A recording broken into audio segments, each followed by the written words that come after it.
चलिए बात करते हैं पीडियाट्रिक नर्सिंग में न्यूनेटल असेसमेंट की। तो न्यूनेटल असेसमेंट में वाइटल साइन जैसे कि TPR, BP, temperature, pulse, respiration और बीपी। अगर ऑप्शन दिया है respiration, pulse rate, temperature, BP में सबसे पहले क्या चेक करेंगे?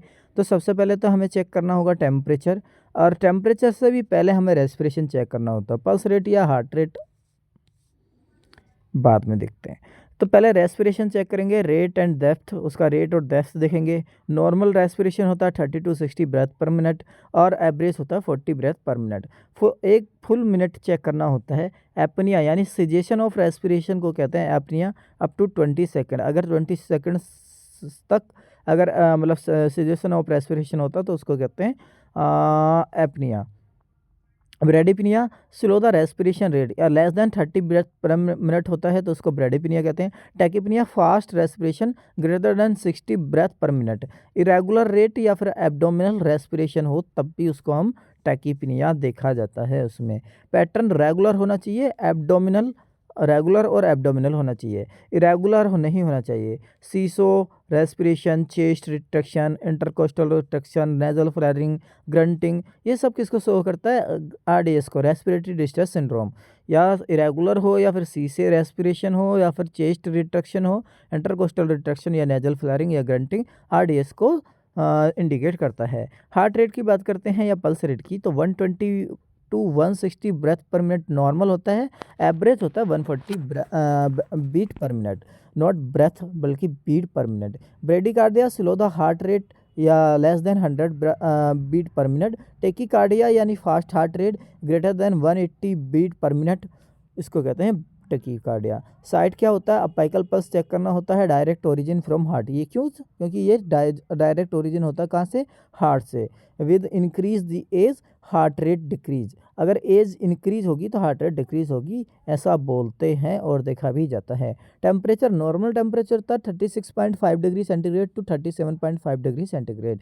Hypothermia, decrease the body temperature, also known as the silent killer, इसको साइलेंट किलर भी बोला जाता है। कैटेगरीज की बात करते हैं तो माइल्ड हाइपोथर्मिया, कोल्ड स्ट्रोक, यानी माइल्ड हाइपोथर्मिया को हम बोलते हैं cold stroke. 36 degree to 36.4 degree centigrade mild hypothermia में आता है, और नॉर्मल टेम्परेचर होता है 36.5 डिग्री टू 37.5 डिग्री।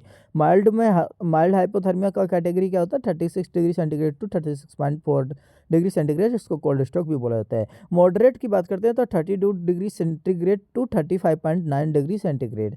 सीवियर की बात करते हैं तो less than 32 degree centigrade.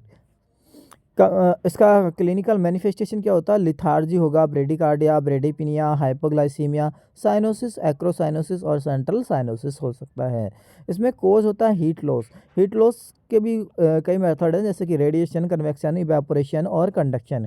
Radiation सबसे ज़्यादा हीट लॉस कराता है 60%। इनडायरेक्ट कॉन्टैक्ट अगर है तो उसको रेडिएशन कहा जाता है। और कन्वेक्शन, एयर से प्रिवेंशन कन्वेक्शन कहा जाता है। अगर एयर से हम प्रिवेंशन करेंगे, कन्वेक्शन मेथड को फॉलो करते हैं। इवापोरेशन, बैट को यानी गीला को प्रिवेंट करना होता है। गीला, अगर गीले के थ्रू अगर बैट है बच्चा और उसका हीट लॉस हो रहा है तो उसको कहते हैं इवापोरेशन। कंडक्शन, डायरेक्ट कॉन्टैक्ट, यानी कोल्ड सरफेस पे अगर बच्चे को लटा दिया और उसका डायरेक्ट क्या होता है? हीट लॉस होता है, उसको कंडक्शन कहा जाता है। तो absent of the shivering, unable to warm and the dry, prematurity, ये सब इसके साइन होते हैं। प्रोडक्शन की बात करते हैं। Production, brown fat adipose tissue temperature को प्रोडक्ट करता है, यानी बनाता है, टेम्परेचर बना के रखता है। EBF, exclusive breast feeding, EBF मतलब exclusive breast feeding. Flex body posture. Nursing care क्या होता है? लेबर रूम का टेम्परेचर 23 टू 28 डिग्री सेंटीग्रेड रखना चाहिए, क्योंकि अभी नॉर्थ साइड में पूछा था लेबर रूम का टेम्परेचर या ओटी का टेम्परेचर, तो 23 टू 28 डिग्री सेंटीग्रेड रखना होता है। ड्राई एंड बाम न्यूबॉर्न करना होता है पहले, फिर कवर विद ब्लैंकेट करना होता है। Close the door and the window to prevent the air. और surface of crib should be warm, surface और क्रिप क्या होना चाहिए? शुड बी वार्म होना चाहिए।